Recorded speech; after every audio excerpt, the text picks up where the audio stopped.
Maqaa Abbaa, kan Ilmaa, kan Hafuura Qulqulluu, Waaqa tokko. Ameen. Kabajamtootaaf jaalatamtoota hordoftoota chaayinaalii Dhangaa Lubbuu Miidiyaa, ijoolleen tawaahidoo biyya keessas alas kan jirtan bakkaaf lafa jirtanitti nageenya Waaqayyo isiniif haa baay'atu. Akkam jirtu? Akkami yeroo kana geessan? Ani galanni ulfinni Waaqayyoodhaaf haa ta'u nagaa kooti. Simbiras Waaqayyo nagaa haa taasisu jechaa guyyaa irraa kan eegaa qophii ani qabadhe isinii dhiyaadhe. Namoonni yeroo darbee kutaa tokkoffaa lammaffaa fi sadaffaa keessatti waa'ee kadhannaa araaraa isinii dhiyeesseen ture jechuudha. Kadhannaa araaraa ergamoota kan jedhurraa faayidaa hedduu akka argattan kadhannaan sun akka isin gargaare namoonni baay'een karaa koomentii naa barreessaa turtanii galatoomaa jecha. Dabalataan immoo gaafii gaafachaa turtanii gaafii isin gaafachaa turtanis immoo kitaaba kana akkamittiin argachuu dandeenya kan jedhudha. Kitaabicha argachuu kan dandeessan namoonni biyya keessa jirtan biyya keessatti suuqiiwwan manneen amantaa kiristaanaa yookiin immoo bakka gurgurtaa kitaabonni mana amantaa keenyatti argaman kamiyyuu yoo gaafattan argachuu ni dandeessu jechuudha. Biyya keessatti karaa onlaayiniidhaan amma yoonaatti hin baane garuu akkamittiin karaa onlaayiniidhaan akka isin argachuu dandeessan dhumarratti isinittiin hima jechuudha. Kanaaf kadhannaan har'a nuti ilaallu kun kadhannaa siiqqee jedha. Kadhannaa siiqqee jechuun kadhannaa eegumsaati. Rakkoo adda addaa keessa galuu dandeenya. Hojii keenya irratti gaafa hojjennu lubbuu fi foon keenya irrattis miidhaan garaagaraa karaalee namootaaf hafuurota hamootiin miidhaan nurra gahu kamiyyuu hambisuudhaaf jechuudha. Kadhannaa kana kan kadhannu yaa gooftaa koo Yesuus Kiristoos maaloo ofittoo kan ta'an qarshiidhaaf kan jarjaran jeeqxota of tuultotaaf arraba mureessota abbaa fi haadha isaaniif kan hin ajajamne galata kan hin qabne jaalalaaf tokkummaa kan hin feene wajjin waldaadhaan tokko ta'uu irraa dhaabbata fannoo keetiin mooraa keenya nuuf ta'i jedha.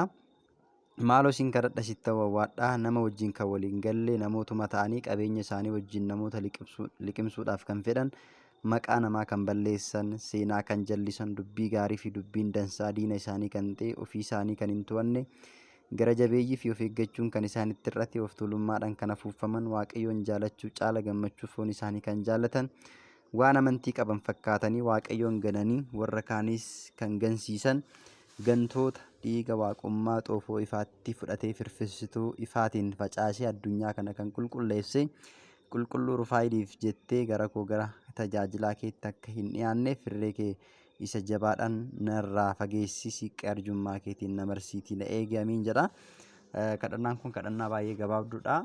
Namoonni karaa adda addaatiin jireenya namaa jeequudhaaf gaafa yaadan gifiidhaan yookiin immoo cubbuudhaan dhugaan keenya gaafa dhokate dhugaan keenya otoo mul'atu dhugaa sana awwaaluudhaaf warroota deeman miidhaa warroota namarratti sobaan gaggeessuudhaaf deeman kam jalaayyuu miliquudhaaf waaqayyoon warra akkasiif hafuurota hamootaan warra deddeeban warra akkasii akka nurraa fageessee nu eeguuf kadhannaa gabaabaa kadhatamudha jechuudha. Kadhannaan kunis fayyada jedheen kan isinii dhiyeesse.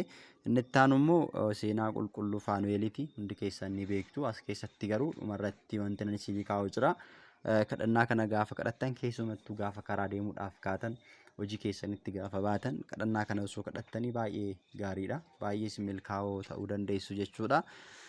Seenaa qulqulluu Faanu'eelii jedha. Maqaa Abbaa kan Ilmaa kan Hafuura Qulqulluu Waaqa tokko amiin. Waaqayyo tokko kan ta'an maqaa Abbaa kan Ilmaa kan Hafuura Qulqulluutti amanee kadhannaa seenaa qulqulluu Faanu'eelii kanaan akkana jedhee nan kadhadha.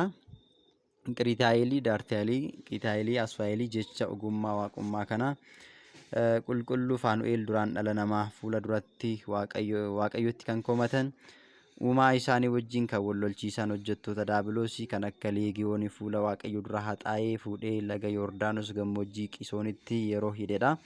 Jechootiin iccitii maqaa waaqayyoo kun inaafaa seexanaa fi ukkaamsa hafuura hamaatiin hafuura arras akkuma kana ana tajaajilaa kee ana tajaajiltuu kee jechuu dandeessu maqaa cuuphaa keessan achitti goottanii diinota koo fuula dachee irraa akka balleeffamanitti ariyaa seexanaa kan ta'e qulqulluu Faanu'eelii gara kootti akka naa ergituu fi raawwatee eeyyama keenaaf haa ta'u amiin. Labbummaa kan qabdu yaa Faanu'eel nagaan siif haa ta'u. Yaa xiyyoo ulfaataa fannoo nagaan siif haa ta'u. Ari'ataa dhala namaa kan ta'e bineensicha hamaa sana kan ajjeestu yaa gameessa hafuurawaa yaa Faanu'eel nagaan siif haa ta'u. Uffata fo'aa galataa kan uffatte Nagaan siif haa ta'u isa deegaa duroomsuuf carraan kasii kenname yaa Faanu'eel. Nagaan siif haa ta'u rakkoo adda addaa kan namaaf salphistu yaa Faanu'eel nagaan siif haa ta'u. Hangafa ergamootaa kan taate yaa Faanu'eel jeequmsa kan kaasu arraba hadhaawaa kan qabu gara jabeessa ergamaa du'aa sana irraa koochoo kee lamaaninuu namummaa koo golgite. Yeroo hunduma sa'aatii hundumatti akkana eegduu fi akkana oolchituufis nagaan siif haa ta'u jedha. Balleessaa fi cubbuu adda addaatiin dhala namaa Waaqayyo wajjin akka waliin lolchiisnee fi naannoo galma mootummaa Waaqayyootti seexanoota kanooftu yaa Faanu'eel nagaan siif haa ta'u. Haxxummaa adda addaatiin dhala namaa fi Waaqayyoon yeroo wal lolchiisanitti fuula uumaa duraa seexanoota kana riitee yaa Faanu'eel nagaan siif haa ta'u. Ati ergamaa dhiifamaatiyoo maaloo ilmaan namaa gargaaruudhaaf jabaa kan taate yaa Faanu'eel nagaan siif haa ta'u malee seexanoota kanarraa balleessii anoo sadarkaa namummaa irra hin jira'oo yaa Faanu'eel nagaan siif haa ta'u. Diinonni koo daandii micciirratee eeboodhaan cinaacha koo akka waraannee fi humna fayyisuu kee anarratti mul'isi. Maaloo yaa qulqulluu Faanu'eel gargaarsa keetii fi humna gargaarsa keetii yeroo mul'istu hunduma bariitti halkanitti kabajaan nagaan siif haa ta'u jedha. Yaa Faanu'eel yaa ergamaa raamaa nagaan siif haa ta'u malee yaada qalbii namummaa irratti rakkoo kan fidan diinota koo kan ta'an daabiloos irratti raawwadhu billaa kee luqqifadhu. Samii irrattis lafa irrattis aangoon lubummaa kan siif kenname yaa Faanu'eel fakkaatti Phexros nagaan siif haa ta'u malee 70 sobaan yakka dalageera'oo haa bulu haa oolu otoo hin jedhin hidhaa cubbuu irraa raawwadhuutii na eegi. Jabaa ergamaa nageenyaa yaa Faanu'eel nagaan siif haa ta'u malee yeroo hunduma na eegi keessumaayyuu guyyaa har'aa kana ati na oolchi. Jabduu gargaarsa keetiin dadhabaan ni fayya'oo.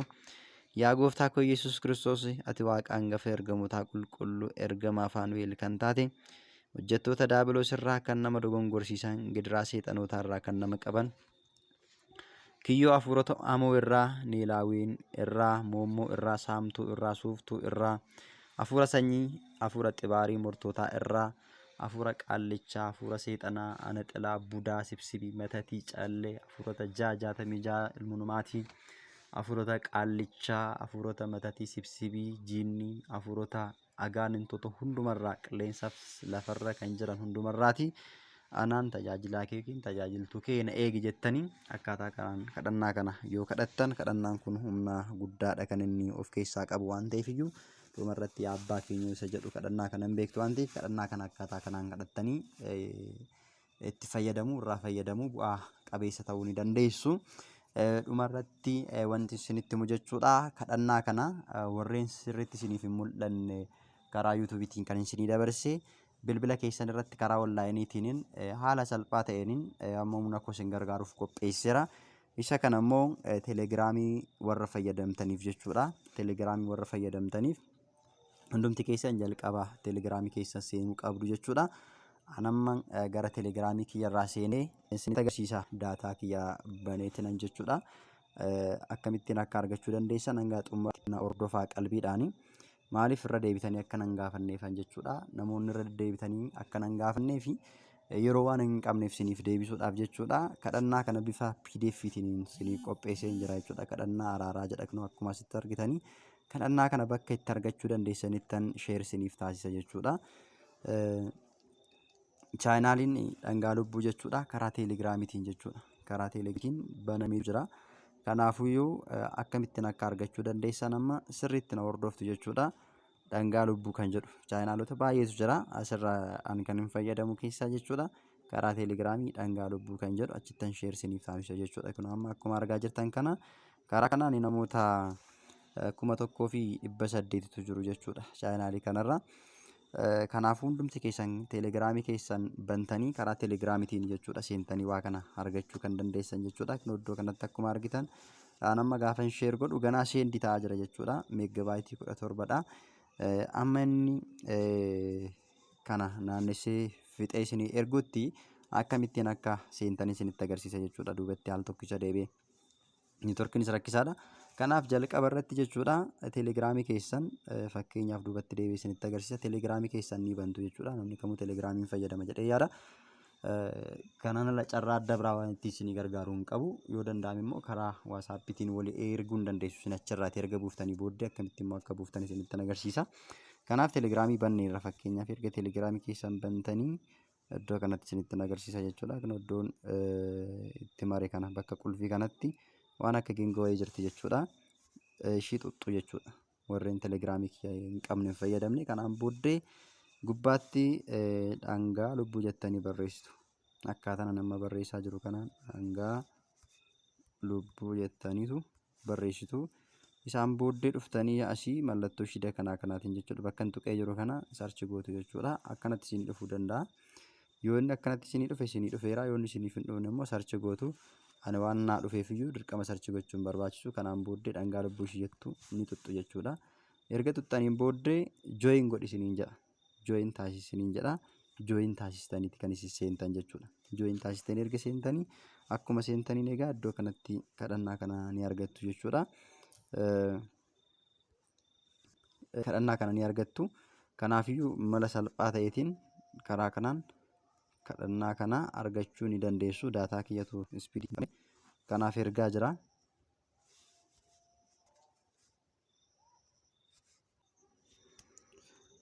So akkuma amma argaa jirtan kana bu'eera jechuudha. Ishii kana akkuma argitan jechuudha. Iddoo kana jechuudha. Hin tuqxu jechuudha. Isa kana erga tuqxaniin booda bilbila keessan irraa PDF kan jedhamtu qabaachuu qabdu. Kun PDF scanner kan jettu kun jirti. Ishii kana qabaachuu qabdu. Ishii immoo Play Store irra galtanii buufattu. Kanaan booddee just waan jettu.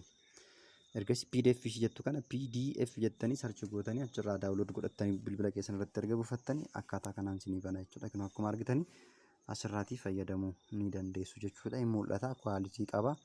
Kadhannaa kana gabaabumatti asirraatii fayyadamuu ni dandeessu. Dhangaan lubbuu kanadha kan isinii dhaamu. Baay'eedha kadhannaan kana jechuudha. Amma ammaatti kan isin barsiise hundumayyuu barreeffamaan isinii kaa'eera. Bifa kanaatiin fayyadamaa asirraa kadhannaa kana isinii jedha. Akkuma argitan kunoo kanarraa irra isin barsiise isa kanadha. Kadhannaa siiqqirraa jalqabeeti hunduma isaa asumarratti isiniif kaa'eera jechuudha. Iskaanar godhee to'i. Tole akkamittiin bilbila keenya irratti buufanna warreen jettan immoo asuma kadhannaa araaraa isa jedhu kana bukkee jechuudha. Tuqaa 3 jirti kunoo iddoo kana jechuudha. Tuqaa 3 jirti. Tuqaa 3 sana erga tuqxanii tuqaa 3 kunoo iddoo kana jirti.